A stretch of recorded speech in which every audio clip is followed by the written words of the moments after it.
This pattern today is going to be the Undertaker.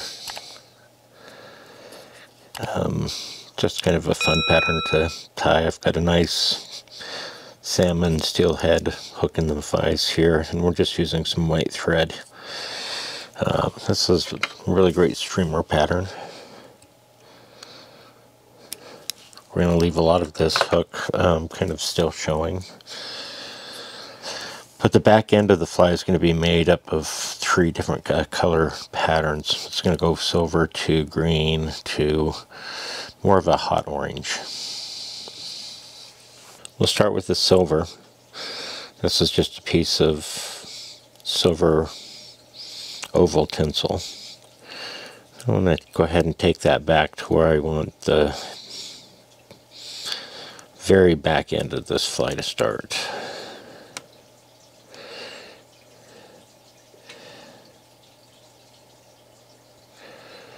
I'm going to be okay with that, and then I can just bring my thread back up forward here.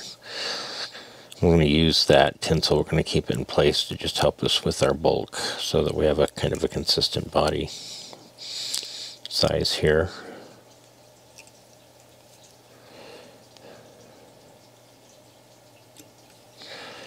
I'm going to go ahead and take this silver oval and get that first wrap there right off the end of the thread.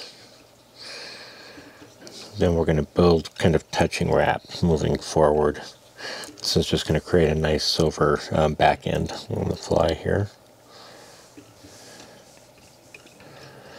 I'm just going to take that several wraps down the shank of the hook towards the eye. And a lot of these wraps are going to be covered up by our next color. So I'm going to go ahead and tie this tinsel off right about there. Go ahead and advance my thread up a little bit, and I'll come in with my scissors. We'll cut off that excess balance, and we're going to use that for ribbing, so I'm going to set that aside for right now. So next we're just going to take a little bit of green thread, wrap it around our hook to make it a little bit thicker.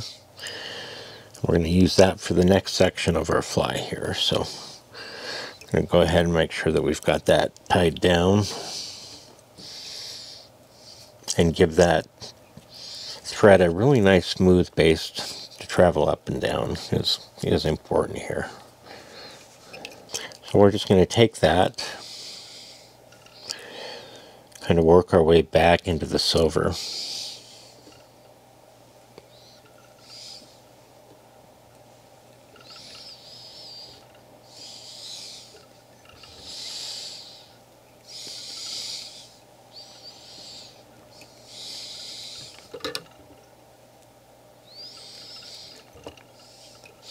You can see how those fibers will start coming apart from one another. Sometimes if you wiggle it back and forth while you're making the turns, that will help bring those pieces back together again.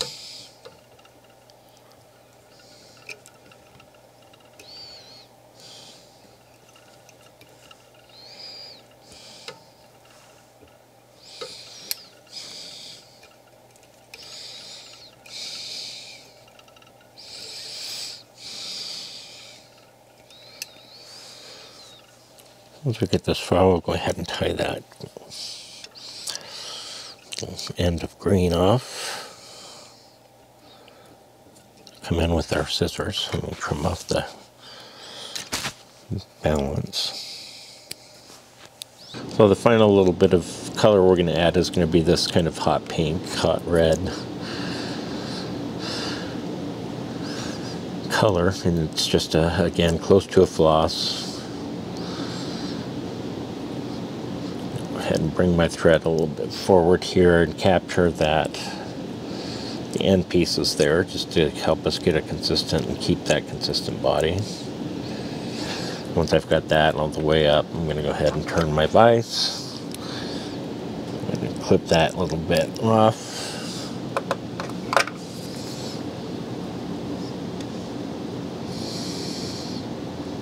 And I'm just going to come back down to where we're going to tie this off. That's going to be right about there. So we'll go ahead and get some of these wraps right up against the fluorescent green.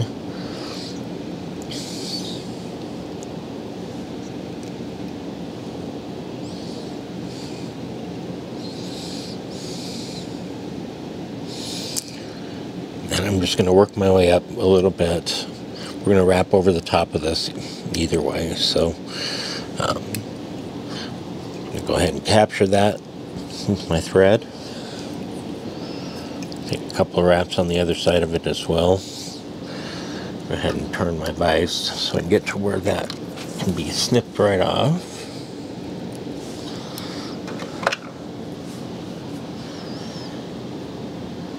And that's where we are. We're going to be changing from white thread to black. The white's really good for this first part because it helps those colors kind of shine through a little bit better. The hot orange and the green. So now we can go ahead and remove our thread. So now we're just going to shear 14-aught black thread. So that's going to be the thread that we're going to use for the balance of the fly. Let's just grab the tag end of that here and clip it off.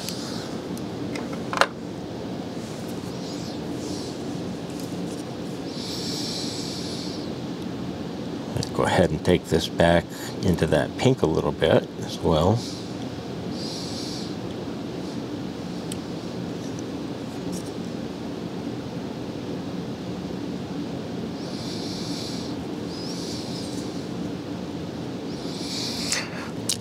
Next I'm going to tie in that silver tinsel that we used at the back end and cut some of that off.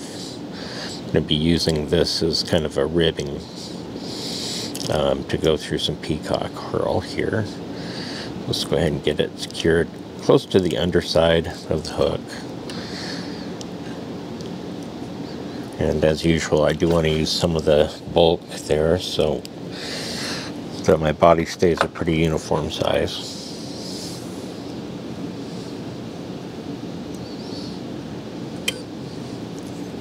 Next we're going to turn to a peacock eye, and I've got just 4 herls. I'm going to clip those off right up against the stem.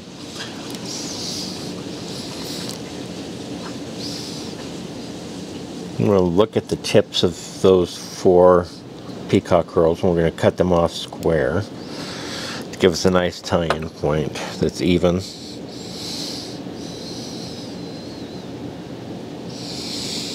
With that, we can go ahead and get a few wraps on this peacock herl. Just clean that up a little bit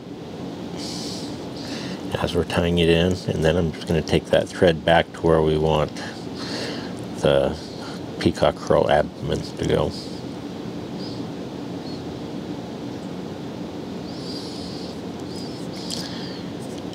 And what I like to do is just kind of let my thread hang there just like that as I do these overhand touching wraps of the peacock.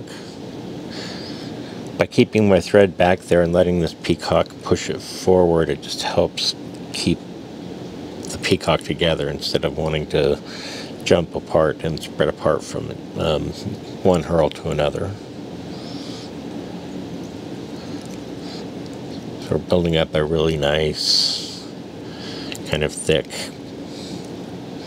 abdomen here, and we're really not going to go much further than that. So we'll go ahead and take the ends there of our peacock herl and take a couple of wraps over the top of it so we can lock that right into place there. We'll take a couple wraps on the other side as well. Now I'm just going to go ahead and turn my vise and I clip those off nice and close.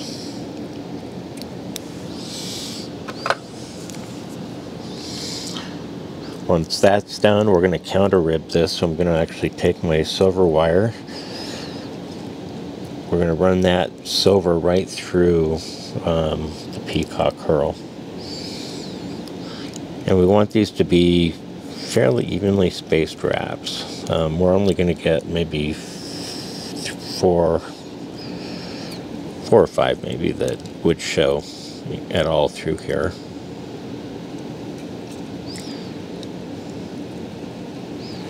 That's probably the last one that we'll do, is that one there. Go ahead and bring that tinsel up just so that I can tie it off now.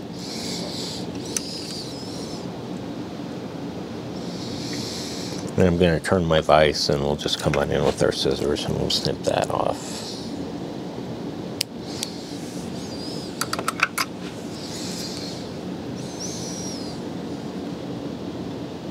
So next we're going to turn to a hen saddle feather, just a black feather here. We're going to use that for a soft hackle. What I'll do is I'll just grab the feather kind of by the tip there and wet my fingers a little bit and just stroke the fibers back to where we have about the same number on either side. Then I'm going to kind of wet my fingers again so that we've got that all nice and brought together. With that, I'll just go ahead and come in with my scissors and just cut a nice little triangle out of that hen cape. So now that we've got that little handle, we'll use that to attach our thread here. And it's going to work out much better if we turn our thread counterclockwise before we do that, so that the thread goes where I want it to go, which I always forget, just like there. So I've just kind of captured that triangular end of the hen feather there. So next I'm just going to go ahead and grab the stem here with my hackle pliers. I'm going to want that to stand pretty much straight up. We're going to get our fingers a bit sloppy so that we can kind of preen these fibers backwards to create our soft hackle here.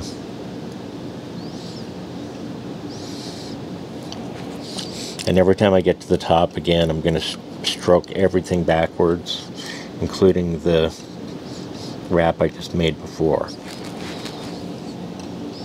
So I may still be preening feathers backwards as I move my way forward.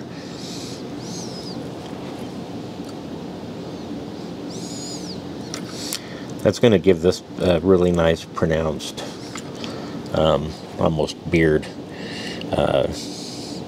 Really just makes the fly pop. So one more go around, I think that will do us. With that, I'll just go ahead and take our thread. I want to capture the bottom there. That kind of escaped on me a little bit, but that's okay.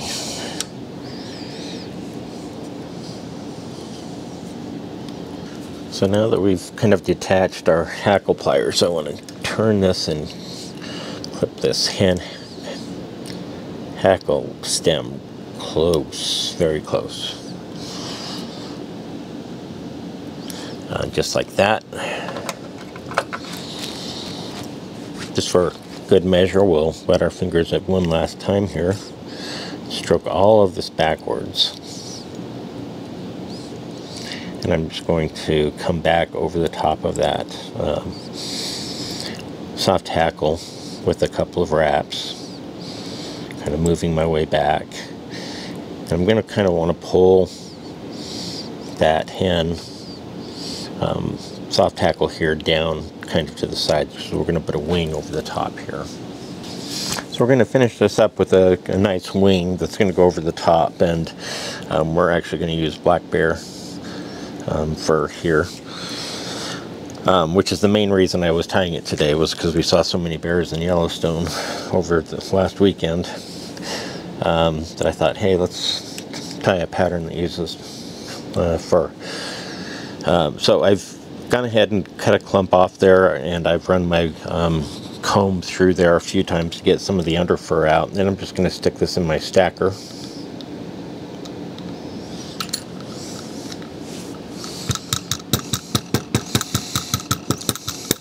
So once our black bear comes out of the stacker, we should have a nice pretty even end there, and we're going to take this wing and we want it to extend back to about the right where the hook is going to curve on us there. It's a really good idea to have waxed your thread before starting this. It'll just help grip this bear fur much better.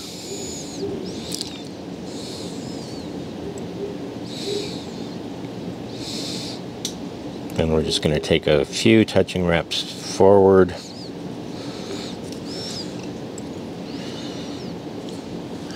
And we're going to come in with our scissors and leave ourselves plenty of space to do a nice head on this as well.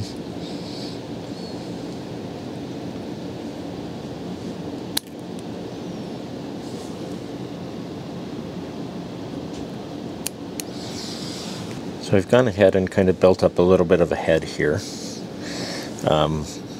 Cover up the butt ends of the cut off black bear fur.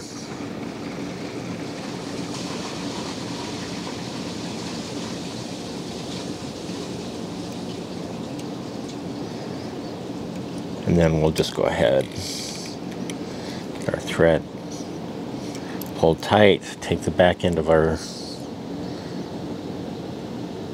finisher, get ourselves nice and free and clear. What I like to do with this pattern is use some UV coating on the head, it just makes it pop, makes it nice and shiny as well. So I just got myself a dab of the UV resin here. I'm going to work it around the sides.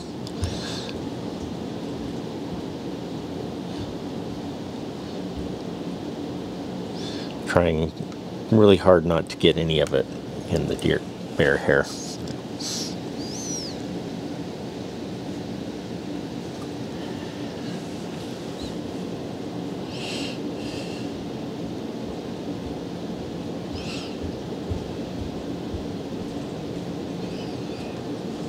Once I've got a nice coat on there, we'll just hit it with our UV. Let that cure.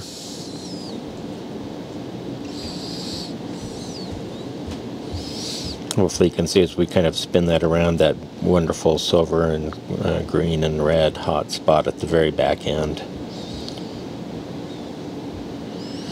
And finish it off with a really nice glossy head.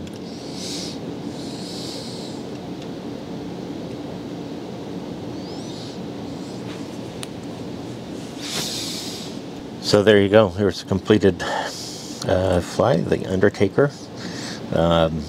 It's just a wonderful streamer pattern. A lot of fun to tie. Tying on a big hook as well. So you have a lot of room to make some mistakes, but throw a hook in your vise and give this one a go.